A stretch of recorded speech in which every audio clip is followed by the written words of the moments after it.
substantial amount of waste materials during the International Coastal Cleanup Day in Pasay City held last Saturday. The national government encouraged families to practice waste management and garbage reduction for the beautification of the Manila Bay.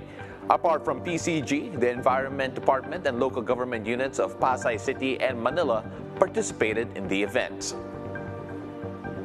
The rainy season causes the resurgence of leptospirosis and dengue cases. I'll speak with former Health Undersecretary Eric Tayag to give us advice on how to manage these illnesses later on in the show.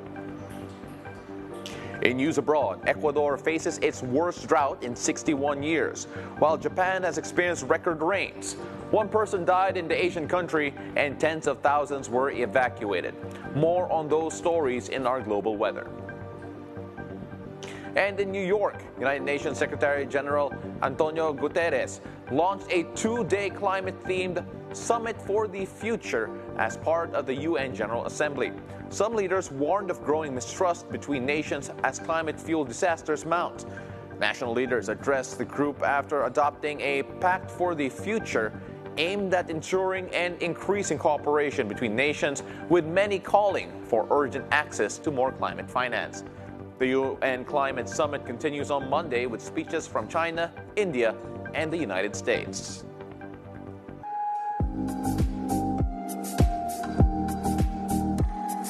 After weeks of continuous rains brought by the southwest monsoon, Pag-asa says only easterlies, or the winds coming from the east passing through the Pacific Ocean, are now affecting the country, particularly in the eastern section of the Visayas and in Mindanao. Now you can expect partly cloudy to cloudy skies with isolated rain showers and thunderstorms that will prevail over the Bicol region and the eastern Visayas, Caraga, and in Davao. Residents in these areas should anticipate warm and humid weather conditions, and here in Metro Manila and the rest of the country, you can expect cloudy to cloudy skies with isolated rain showers caused by localized thunderstorms. As for our sea conditions, as per Pag-asa, the northern and western seaboards of the northern Luzon, particularly the coastal waters of Batanes and Babuyan Islands, as well as Ilocos Norte, will experience moderate to rough sea conditions. Mariners of small seacraft, including of all motor bangkas, are advised to take precautionary measures when venturing out to sea. As you can see, the gale force winds affecting these areas in particular. So all of the mariners out there, as we mentioned a while ago, do take whatever safety precautions you need to do. Now let's take a look at the weather conditions in Luzon, Visayas, and in Mindanao. The whole of Luzon will experience partly cloudy skies with isolated rain showers and thunderstorms. Now, particularly over in Lawag and Baguio, as well as Olongapo and Tagaytay. Metro Manila and Puerto Princesa as well, chances for rain around these areas is around 30 to 60%. Now, in the eastern part of Luzon, specifically Tuguegarao and Legazpi, you can expect warm and humid weather conditions because of the easterlies. Temperatures may reach up to 32 degrees Celsius, as we can see over here in Tuguegarao. Now, the rainy days have passed in the Visayas region, and generally fair weather conditions are expected, especially in Bacolod, Iloilo, Metro Cebu, and Tacloban. As you can see here, the temperatures will rise to around 32 degrees Celsius in Tacloban, Metro Cebu, Iloilo, and Bacolod. However, there may be localized thunderstorms, particularly in the afternoon or the evening. Moving down south to Mindanao, as we see throughout the country, generally fair weather conditions are also expected, particularly in Cagayan de Oro, Metro Davao, and in Zamboanga. But residents in these areas should also expect localized thunderstorms, especially in the afternoon or the evening. Let's take a look and check the vibe in the Metro Manila area for the next 3 days. As we take a look at the weather forecast, you can expect good weather condition for the next 3 days. Here's the forecast coming from Pag-asa, 32 degrees Celsius on Monday, from Saturday rather, to Monday being the high of temperatures with regards to that. And of course, when you take a look at Metro Manila, you should enjoy the sun. It's been a lot of wet weather as of late. Of course, it's the reason why wala na akong jacket, because the southwest monsoon will rest until next 3 days in Metro Manila, where you can expect generally good conditions. Now, moving on to the Queen City of the South. Again, generally fair weather conditions will prevail until Thursday, really. Tuesday to Wednesday and Thursday, here are the temperatures expected, 30 degrees as well. Protect yourself from scorching heat, because temperatures will raise up to around that level. And of course, if you're going to be out and about around those areas, make sure that you put on that sunscreen and stay safe. Now, moving down south to Metro Davao, here's a 3-day weather forecast there. Generally, same weather conditions are expected in Metro Davao. This kind of weather, make sure you stay hydrated, as here in Thursday in particular, you're going to see a high of 34 degrees Celsius coming on Thursday. So that's going to be really hot weather. Make sure that you do stay hydrated, have that canteen ready, and make sure that you take in enough water in the next coming days. Coming up next, we'll speak with former Health Undersecretary Dr. Eric Tayag about how to help manage dengue and leptospirosis cases in the rainy season. We'll be right back.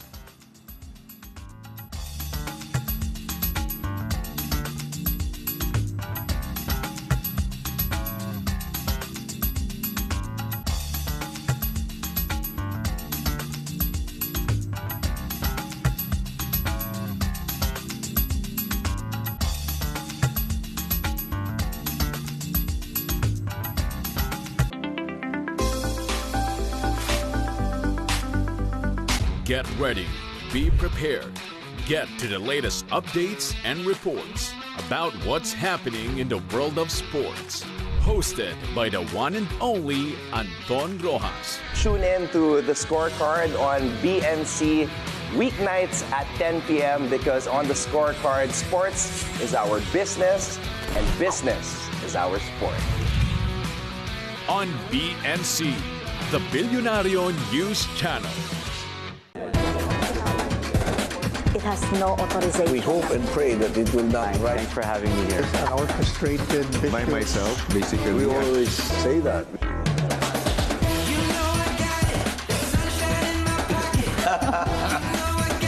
It depends. A well-concerted effort. Perhaps I can reiterate. My greatest beefsteak. Iba na iba pala.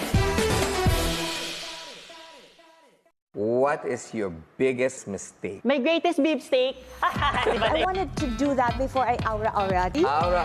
Yeah. We shine a light on the trailblazers, the disruptors, the titans of industry. I'm going to eat healthy. It's expensive. Guess what's more expensive? The hospital. We're not just talking about success stories here. We're diving deep into their hearts and minds to see what drives them. Balik mo ako. Let's go. Naiikot ako. We Hello are po. live. We are Industry Beat on BNC, the Bilyonaryo News Channel. Good morning, I'm Rain Musni and welcome to Follow the Money.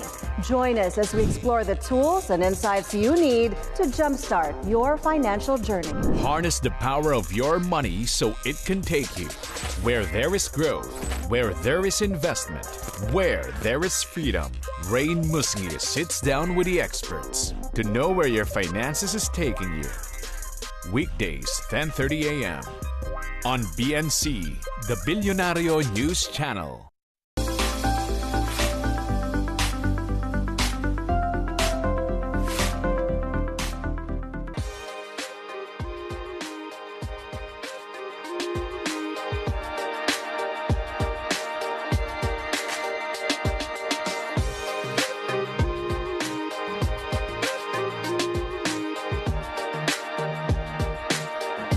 Welcome back. You're still watching Weather HQ. I'm Paolo del Rosario. The rainy season has caused a resurgence of dengue and leptospirosis cases. To tell us more about how to manage these illnesses, joining us now via Zoom is former Health Undersecretary and past president of the Philippine Society for Microbiology and Infectious Diseases, Dr. Eric Tayag. Good morning, Dr. Tayag. Thanks very much for joining us. Good morning, Paolo. It's my pleasure. Doc, I want to start off first with every time there is a rainy season, every time we see floodwaters, we actually see a lot of people going viral for swimming in the floodwaters. Of course, a lot of people associate that with the rise of leptospirosis. What's your personal reaction when you see those types of videos and, of course, the health risks that it all poses? Well, it's sad to watch them swim when they really know the risks attendant to swimming or even wading in floodwaters, especially if it is contaminated, because more people become at risk, Paolo, during the rainy months, especially when there's flooding, because you can get leptospirosis. It's a bacteria that can be found in contaminated water or soil. And this bacteria is easily found in this contaminated water or soil because there are rats, dogs, and other animals that carry the bacteria and spill it into the water or soil. And this is one way of getting leptospirosis. So if you have any scratches, better cover them, or if you can avoid flood waters, then this would be a protection for everyone who's in areas with heavily contaminated flood waters, Paolo. Doc, the department has seen the decreasing trend in terms of the number of deaths with related to leptospirosis, 393 as of September 7, which is 17% lower than that recorded in the same period last year. Do you feel, Doc, that this is due to more knowledge from the public with regards to leptospirosis and, of course, the dangers when it comes to contaminated waters, especially during the rainy season? Maybe it may be due to that particular reason that you are describing now, but it's more to it than that, because it could be due to the infective dose or how soon, in fact, that they have accessed a health facility so that there can be early detection.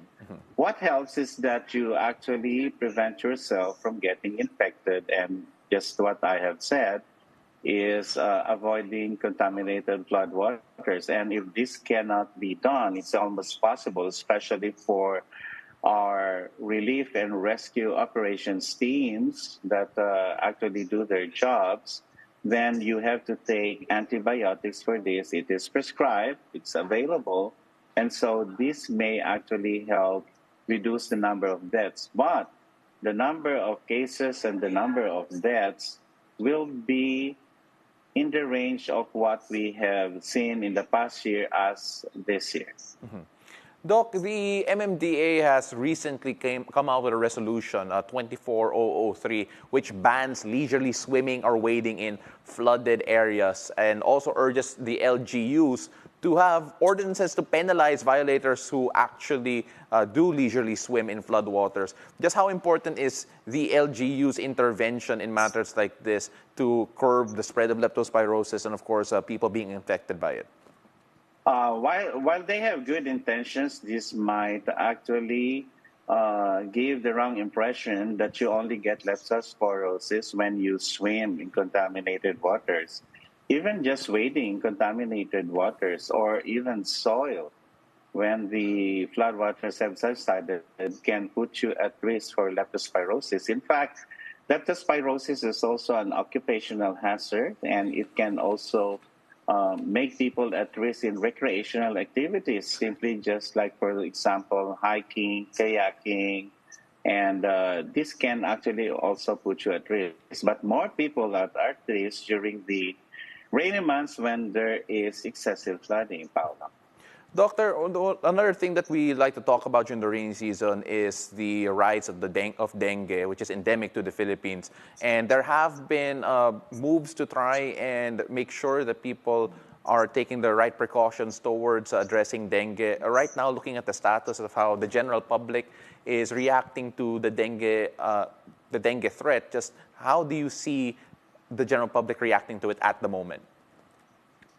Well, we don't want to have a populace that is already lackadaisical about preventing themselves against dengue, because dengue occurs all year round. In fact, we had the worst global dengue outbreaks last year in 2023, and hundreds of millions of people around the world are at risk, and that doesn't exclude us. And for the Philippines, more than 100 to 200,000 cases a year is simply not acceptable, despite the gallant efforts of government to make sure the numbers do not get as high as this.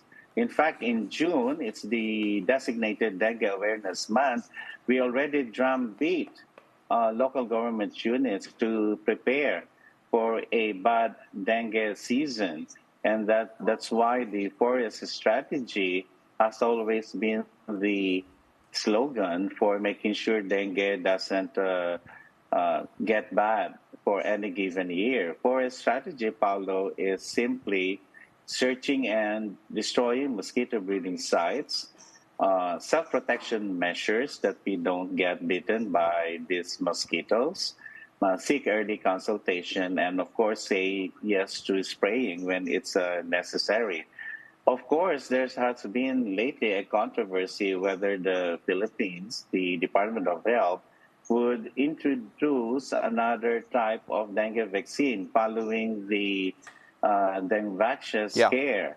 But of course, the Department of Health, I'm confident that they're going to issue policies that will help us make an assessment whether this dengue vaccine will give us benefits and that this will be highly acceptable to many of those who's going to receive this new type of vaccine. Doctor, before I want to touch on that as we wrap things up here because we're running out of time. One of the proposed suggestions in terms of addressing all of this, given the dengue scare in the past, is actually vector control here, as said by Health Secretary Ted Herbosa. Could you give us a brief explanation of what that vector control would be and, of course, what that might mean for the public, if ever? Okay, mosquito control would mean two things. One is we are able to search and destroy mosquito breeding sites even before this become adult mosquitoes, because the life cycle of the mosquitoes is only about a month. And from the eggs that are hatched to the kitty or the larvae, this allows us not enough time to actually control mosquito populations. It's difficult because you have to take care of indoor and outdoor settings to just search and destroy these mosquito breeding sites. It can just be an innocent garden with plants that have very big leaves that are able to hold water. Because remember, Paolo, these mosquitoes thrive and hatch eggs in clear, stagnant water. And we have bountiful of these settings. That's why it's very difficult to control it. And the behavior should be consistently deployed. And we cannot just be doing this for a week and forget it the following weeks. So it should be regularly done. The second one is to make sure we don't get bitten. And it's going to be costly, and it's costlier now because you have to, for example, get your mosquito sprays, your insecticide-treated net, and your there are even windows that can be covered with these insecticide-treated nets, mosquito nets, but that's going to cost. And the spraying, we will be vulnerable to insecticide-resistant mosquitoes. And these are considered to balance the prevention and control of dengue. And that is why the WHO, as early as more than a decade ago, has proposed that maybe a dengue vaccine can be a game changer. Yes. But it was not a good story that we would have with dengue, but now we are offered another second chance because of a new vaccine. But of course, this entails more assessments from the Food and Drug Administration, and that they are given the green light that this vaccine will be ultimately used. Doctor, in the meantime, in the meantime, we would rely on this traditional mosquito control. Doctor, thank you very much for that update. Of course, we'll find out more on that as the story develops. We'd like to thank you for your time once again. Thank you very much. Thank you, Paolo. Thank you very much for former Health Undersecretary Dr. Eric Tayag. Global weather comes after the break. Stay tuned.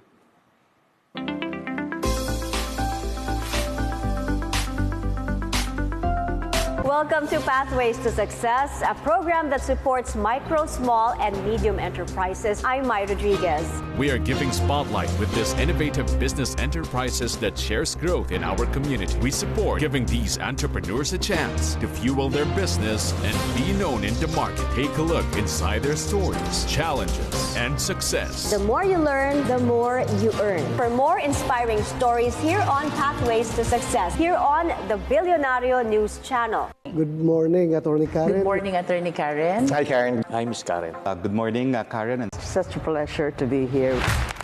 If Sara Duterte runs for president, will you be supporting her? That will be my problem. Has anything changed? Of course it has changed. Okay, it's something that you would consider. No.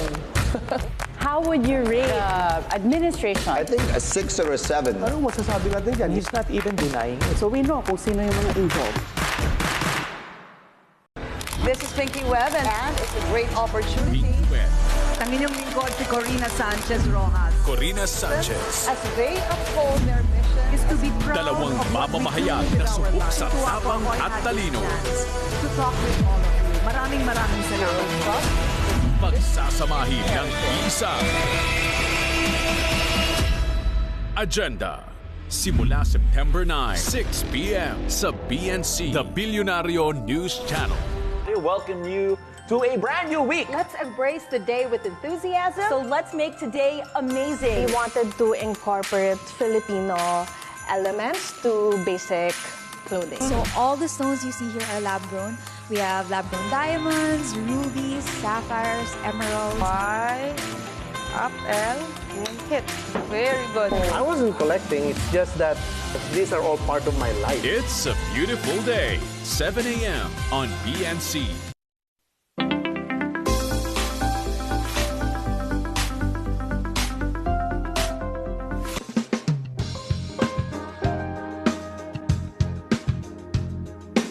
Welcome back to Weather HQ. Let's take a look at the global weather. Ecuador's electricity service was suspended for 9 hours on Sunday in 12 of the country's 24 provinces. 19 areas have also been placed on red alert due to a drought that has reduced hydroelectric plants' water levels. Ecuador faces its worst drought in 61 years, exacerbating an energy crisis. The government attributes the crisis to a lack of maintenance of existing dams and contracts for new energy generation. The Ecuadorian authorities stated that the decision to suspend electricity on Sunday is aimed at protecting water resources. This measure was implemented following a meeting of the Emergency Operations Committee on Saturday night. Residents can expect partly cloudy skies with isolated rain showers all throughout the day, with the maximum temperature expected to be forecasted at 13 degrees Celsius. These conditions will be especially helpful for the residents who are still experiencing the power cuts, as the cooler weather can provide relief during the power outages. Now let's move on over to Asia. Let's take a look at central Japan's Noto region. Still recovering from a major earthquake, experienced record rains that caused 1 death, prompted evacuations of tens of thousands, and led to blackouts for over 6,000 households. 7 individuals, including 4 involved in quake reconstruction, were reported missing. Wajima received 121 millimeters of rainfall in an hour, causing flooding, while neighboring Suzu received 84.5 millimeters. Military personnel and police, as well as firefighters, have been deployed for rescue operations. Chief Cabinet Secretary Yoshima Hayashi expressed concern for the region, emphasizing the severity of the situation for those still recovering from the earthquake. Compared to the past 3 days of rain in Japan, residents of Wajima will only experience light rain showers with a bit of chance to change of sunny intervals by late mornings. We can see here their forecast for the next few days, Sunday in particular being quite a sunny day for them. Now let's move on over to the Maldives, located in the Indian Ocean. Situated southwest of Sri Lanka and India, it is known for its stunning white sand beaches and pristine turquoise waters, variety of marine life, and rich corals. It is a dream travel destination for people all around the globe. Usually highlighted as a honeymoon destination, it is also a fantastic place to go on vacation with your family or a trip with your friends. Water villas are a premium property for most resorts, and the best part is that they have direct access to the island lagoon. Now, the weather in the Maldives today is perfect for activities on the island. Exploring the marvelous island on cycles, playing volleyball on the beach, taking an evening dip in the infinity pool, ooh, why not? As well as trying out their complimentary water sports. Again, perfect weather all throughout until Sunday. So anyone going to the Maldives or planning to go to the Maldives, do enjoy your stay. We are jealous. We are very jealous. And that wraps up Weather HQ for today. We'll see you again tomorrow, whatever the weather. I'm Paolo del Rosario here on BNC, the Bilyonaryo News Channel.